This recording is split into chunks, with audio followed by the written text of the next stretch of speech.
सारे सब सुखी रहे और खुशी रहे। और परमेश्वर मेरा 22 पीढ़ी का देव है। मेरे को सत्य वचन और मुझको बिंदु बता देना। मेरी एक ध्वनि का थोड़ा मैं कहाँ पे लगाऊं?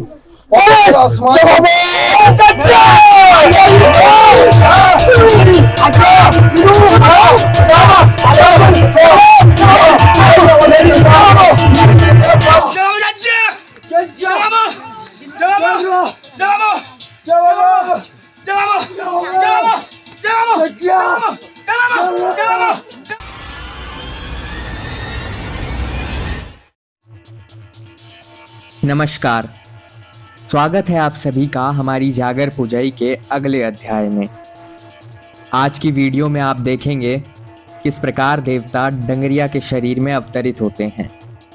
पर उससे पहले मेरे चैनल को सब्सक्राइब अवश्य कर लीजिएगा, क्योंकि यकीन मानिए आगे और भी रोचक और अच्छी चीज़ें आने वाली हैं। तो पहली वीडियो में मैंने आपको बताया था कि हमारे घर में माँ दीबा भगवती, भैरव, हीत, गोलू के साथ साथ बहुत से पितृ देवता स्थापित हैं। यकीनन आप में से बहुत से लोग होंगे जो इन देवताओं के बारे में नहीं जानते होंगे, इसलिए मैं इस वीडियो में आपको इन देवताओं की कहानियां भी सुनाऊंगा। तो जुड़े रहिए मेरे साथ। जैसा कि मैंने आपको बताया था, जागर प्रारंभ करने से पहले देवाधिदेव महादेव का आसन लगाया जाता है। उसके बाद जगरिया हुड़के को अलग अलग धुनों में बजाकर अलग अलग देवी देवताओं का ध्यान करता है एवं उसके पश्चात मुख्य जागर को प्रारंभ करता है।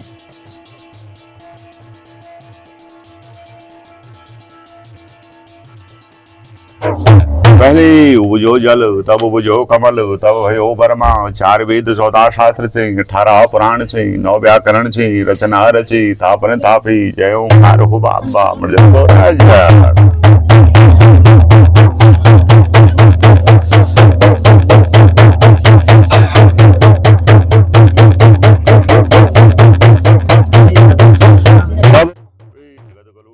गोलू और दीबा भगवती के साथ साथ हीत देवता भी हमारे घर में उच्च स्थान में विराजमान है। बहुत से लोगों को नहीं पता होगा कि हीत देवता है कौन। तो जैसा कि मैंने आपको अपनी पहली वीडियो में बताया था कि मेरा गांव सिलकोट सल्ट विधानसभा में है।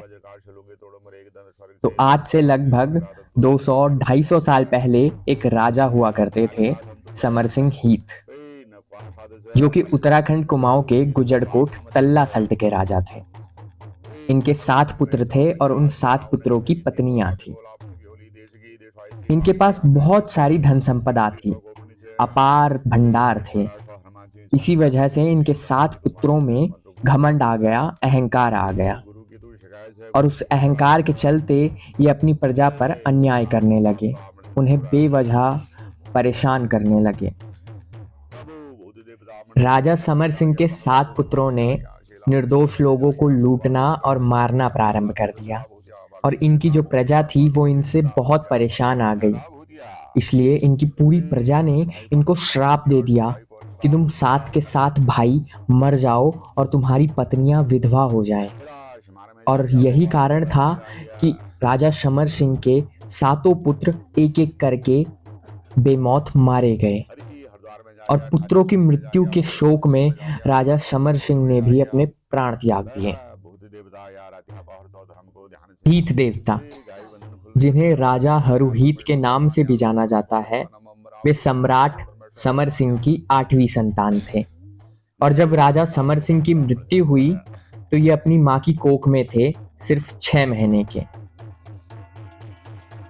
राजा समर सिंह की मृत्यु के बाद उनके परिवार की हालत बहुत खराब हो गई। हरुहीत की मां और 7 भाभियां बहुत ही दयनीय दशा में अपने जीवन को व्यतीत कर रही थी।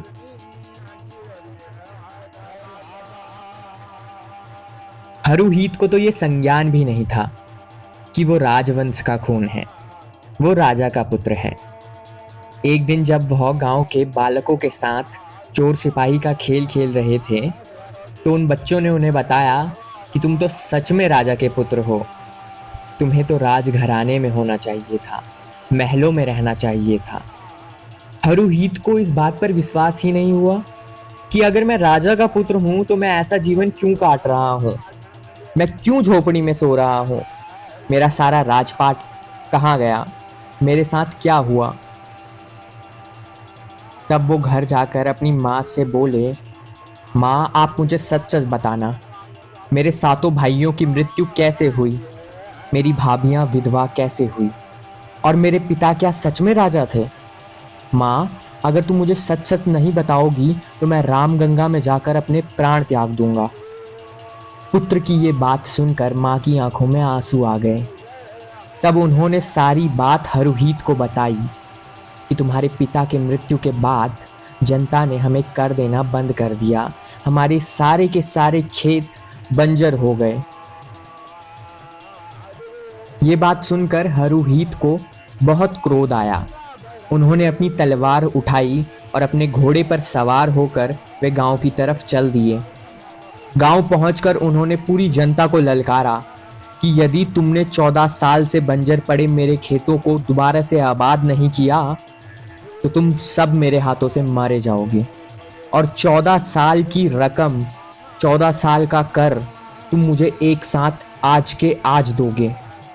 हरुहीत की ये पुकार सुनकर पूरे इलाके में खलबली मच गई और एक दिन में ही सब कुछ 14 वर्ष पहले की भांति कामकाज चलने लगा। हरुहीत की जिंदगी में हर तरफ खुशहाली आने लगी। हरुहीत के खेत दोबारा से आबाद हो गए, उसका राजपाट उसे वापस मिल गया, उसका महल उसे वापस मिल गया, उसकी माँ और उसकी भाभियाँ वापस से राजघराने में रहने लगी। हरुहीत ये सब देखकर बहुत खुश हुए। उन्होंने गांव वालों का धन्यवाद किया कि तुमने मेरी आज लाज रख ली, मेरा खोया हुआ राजपाट, मेरा शासन मुझे वापस दिला दिया। मैं तुमसे वादा करता हूँ कि आज से तुम पर आने वाला हर संकट मेरा संकट होगा। मैं तुम्हारी रक्षा का प्रण लेता हूँ और तुम्हें कोई भी परेशानी होगी तो मैं सबसे पहले सबसे आगे खड़ा रहूँगा। राजा हरुहीत अपनी कही हुई बातों को आज 250 साल बाद भी सिद्ध करते आ रहे हैं। पूरे सल्ट में आज भी किसी व्यक्ति को अगर कोई परेशानी होती है और अगर वो राजा हरुहीत को एक बार दिल से पुकारता है तो राजा हरुहीत आते हैं और उसकी रक्षा करते हैं, उसकी सारी समस्याओं को हर लेते हैं। और यही वजह है कि सल्ट के घर घर में राजा हरुहीत को आज भी राजा मानकर पूजा जाता है। कुछ भी शुभ कार्य करने से पहले उन्हें याद किया जाता है। तो हम कहानी की तरफ आगे बढ़ते हैं। राजपाट वापस आने के बाद राजा हरुहीत अच्छे से कुशल शासन करने लगे। एक दिन राजा हरुहीत की माँ ने उन्हें कहा, बेटा अब तो हमारा राजघराना वापस आ गया, अब मेरी बस यही इच्छा है कि तुम शादी कर लो, क्योंकि मैं घर में अकेली हूँ, तुम्हारी भाभियाँ घर में अकेली हैं। अगर बहू आएगी तो घर में खुशहाली छा जाएगी। जब यह बात हरुहीत के दुश्मनों को पता चली तो उन्होंने इस बात का प्रयोग उसके घर में फूट डालने के लिए करा। उन्होंने हरुहीत की भाभियों को बोला कि अगर हरुहीत की शादी हो जाएगी तो उसकी जो आने वाली पत्नी होगी वो रानी कहलाएगी और तुम सब नौकरानी बनकर रहोगी, तुम गुलाम बन जाओगी और तुम्हें शायद महल से भी निकाल दिया जाए। हरुहीत की भाभियों ने ये बात मान ली और ये सुनकर हरुहीत को गालियां देना शुरू कर दी और वे महल को छोड़कर 2 भाई भैंसियों के घर चली गई। जब वे 2 भाई भैंसियों के घर पहुंची तो उन्होंने हरुहीत के बारे में सारी कहानी बताई। जब हरुहीत को ये बात पता चली कि उसकी भाभियां कहीं चली गई हैं तो वो बहुत परेशान हो गए। उन्होंने पूरी रात पूरे गांव में पूछताछ करी कि मेरी भाभियां कहीं चली गई हैं, किसी को मालूम है क्या, किसी को खबर है क्या कि वो कहाँ गई हैं। तब किसी ने उन्हें बताया कि तुम्हारी भाभियां तो चांदी खेत में 2 भाइयों के पास है। जब हरुहीत वहां अपनी भाभियों को लेने पहुंचे तो 2 भाइयों और हरुहीत के बीच एक घमासान युद्ध हुआ, जिसमें 2 भाइयों ने हरुहीत को मार डाला। हरुहीत रात को अपनी माँ के सपनों में आए और उन्होंने अपनी माँ को बताया कि माँ, भाभियों के चक्कर में 2 भाइयों के हाथों चांदी खेत में मैं मारा गया हूं और मेरी लाश वहां पड़ी है। तब हरुहीत की माँ फूट फूट कर रोई और उन्होंने अपने इष्ट देवता को पुकार लगाई कि अगर होगा तू सच में मेरा इष्ट देवता तो तू मेरे हरू को जिंदा करके वापस घर लाएगा। तब माँ की पुकार सुनकर इष्ट देवता ने हरुहीत को पुनः जीवित कर दिया। हरुहीत ने अपनी तलवार उठाई और उन 2 भाइयों को मार दिया और अपनी भाभियों को लेकर घर वापस आ गया। मगर घर में फूट पड़ चुकी थी। हरुहीत की भाभियां उससे नफरत करने लगी थी। जब हरुहीत की शादी की बात चल रही थी तो उसकी भाभियों ने भोट की राजकुमारी, जिसका नाम मालू रौतेली था, उससे हरुहीत का विवाह करने की चाल रची, क्योंकि वो जानती थी कि भोट में काला जादू होता है। अगर हरुहीत वहां गया तो वो कभी वापस नहीं आएगा। हरुहीत ने अपनी भाभियों की बात मान ली और वह अपने इष्ट देवता के मंदिर में गए एवं गुहार लगाई कि हे इष्ट देवता, अगर मैं भोट की राजकुमारी मालू रौतेली को ब्याह कर ले आया तो तुझे 7 जोड़ी बकरे और हिनाओं और बागनाथ में सोने का कलश चढ़ाऊंगा। हरुहीत ने अपनी तलवार उठाई और घोड़े में सवार होकर भोट की तरफ प्रस्थान किया। जब हरुहीत भोट पहुंचे तो मालू रौतेली उन्हें देवी मंदिर में मिली। जब उन्होंने एक दूसरे को देखा तो वो पहली ही नज़र में एक दूसरे की तरफ मोहित हो गए। मालू रौतेली ने अपना परिचय देते हुए बताया कि मैं मालू रौतेली कालू शौक की बेटी हूं। फिर मालू रौतेली हरुहीत से पूछती हैं कि तुम कौन हो, कहां से आए हो और तुम्हारा नाम क्या है। हरुहीत अपना परिचय देते हुए बताते हैं कि मैं हरसिंह हीत तल्ला सल्ट अल्मोड़ा का राजा हूँ और मैं तेरे लिए ही यहाँ आया हूँ। जब हरुहीत मालू रौतेली के मन में बस गए तब उसने अपने भोट के जादू का प्रयोग करके हरुहीत को मक्खी बनाकर अपने पास रख लिया और हरुहीत के घोड़े को भंवरा बनाकर उड़ा दिया और बाद में हरुहीत को इंसान बना दिया एवं दक्षिण दिशा की तरफ जाने से मना कर दिया। उन्होंने कहा कि तुम्हें दक्षिण दिशा की तरफ खतरा है, अगर तुम वहां गए तो तुम्हारे साथ कुछ बुरा होगा, इसलिए कभी दक्षिण दिशा की तरफ नहीं जाना। हरुहीत ने भी मालू रौतेली की बात मान ली। एक दिन हरुहीत दक्षिण दिशा की तरफ का दरवाजा खोलते हैं। तब मालू रौतेली की 7 बहनों की नजर हरुहीत पर पड़ती है और वो हरुहीत को देखते ही मोहित हो जाती हैं। वे हरुहीत के सामने शादी का प्रस्ताव रखती हैं, लेकिन हरुहीत शादी से इनकार कर देते हैं। वो बोलते हैं, मैं तो तुम्हारी बहन मालू रौतेली से प्रेम करता हूँ। तब ये सुनकर वे बहनें क्रोधित हो जाती हैं और काले जादू से हरुहीत को मारकर बक्से में बंद करके जमीन में गाड़ देती हैं। हरुहीत रात को मालू रौतेली के सपनों में आते हैं। मालू को अपने मृतक शरीर के बारे में बताते हैं कि तेरी 7 बहनों ने मुझे मार कर यहाँ दबा दिया है। फिर मालू ने हरुहीत को अपने जादू से जिंदा कर दिया। मालू और हरू के प्रेम की खबर कालू शौक तक पहुंची। हरुहीत और कालू शौक के बीच घमासान युद्ध हुआ, जिसमें कालू शौक की सेना हार गई और हरुहीत मालू रौतेली को अपने साथ अपने राज्य लेकर आ गए। सल्ट पहुंचकर हरुहीत ने अपनी माँ से मालू रौतेली को मिलाया। तब हरुहीत की माँ मालू रौतेली को देखकर बहुत खुश हुई। हरुहीत और मालू की शादी हो गई। उनका जीवन खुशी खुशी बीत रहा था, पर हरुहीत की भाभियों को ये बात रास नहीं आई और उन्होंने मालू रौतेली को मारने का षड्यंत्र रचा। एक दिन जब हरुहीत अपनी बकरियों को लेकर भाबर गए हुए थे तो हरुहीत की भाभियों ने मालू रोतेली को आवाज लगाते हुए बोला कि आजा मालू रोतेली, तुझे मछलियां दिखाएंगे, और उसको नदी की तरफ बुलाया। मालू रोतेली बड़ी खुश हो गई और नदी की तरफ दौड़ आई। सातों भाभियों ने उसे धक्का देकर उसकी हत्या कर दी। हरुहीत के सपनों में आकर मालू रोतेली ने बताया कि तुम्हारी भाभियों ने रामगंगा नदी में धक्का देकर मुझे मार दिया है। मालू शाही की मौत से राजा पूरी तरह जीवन के सार से खिन्न हो जाते हैं और अपनी 7 भाभियों को मृत्यु दंड देते हैं और हिंदू रिवाज के साथ अग्नि को समर्पित कर देते हैं। आगे वे मां से आग्रह करते हैं कि वह भी अपनी सांसों को रोककर प्रभु के चरणों में अपने प्राण रख दे।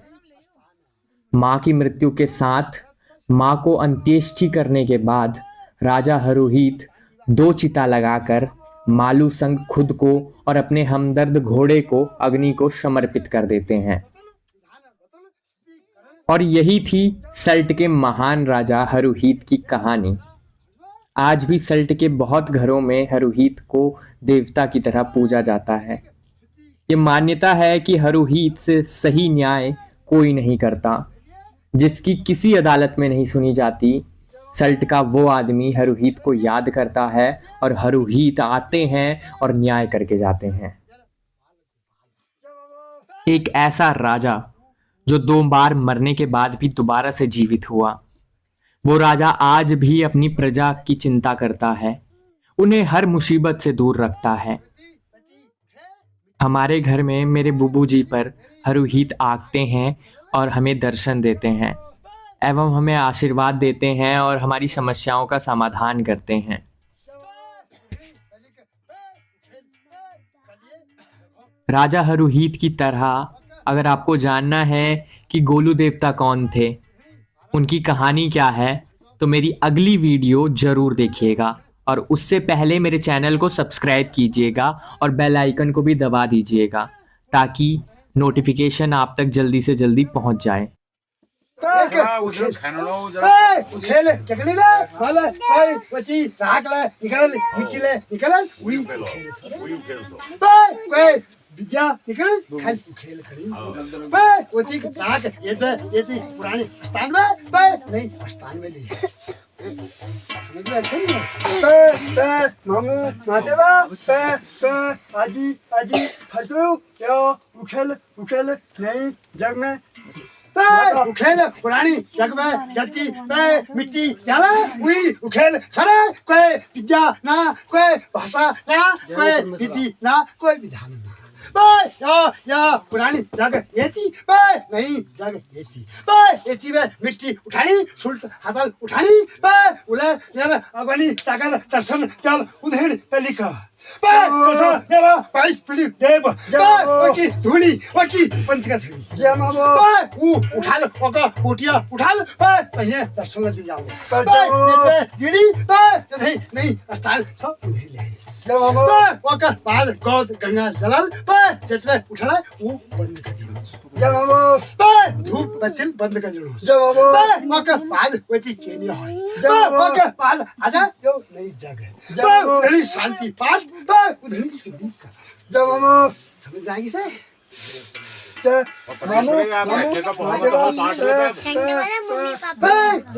देख मेरा गुरु देख मेरा गुरु ये तो माननीय पक्के गुरु जो हल देखो विजय वो रत्या पहरमा जो तो वो रत्या पहरमा वो शामा पहरमा मैं ये मेरी गुरु है एक जते होय जते पूरी आल चले ना का दिखले का संगा संगाती यानी दुर्गा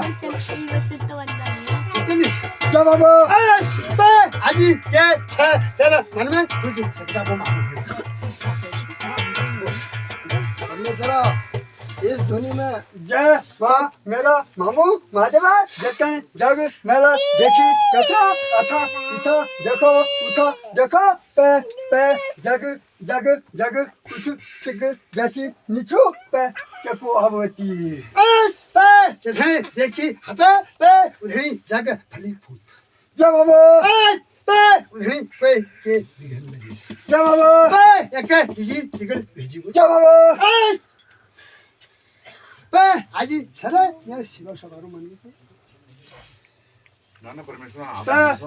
मेरा सेवक सवारो आगे चाचू तुम्हारो बिचारा मगड़ी बते दिया पे पे तुम लोग शुद्धिकरण कशी कौन छो क्या क्या कस कर सकता पे पे जो तू दादा मैं कुल भागी मैं पे पे सीधी जुजुल मगनी वहाँ केर कितने की बनने कितनी बकरी काटनी है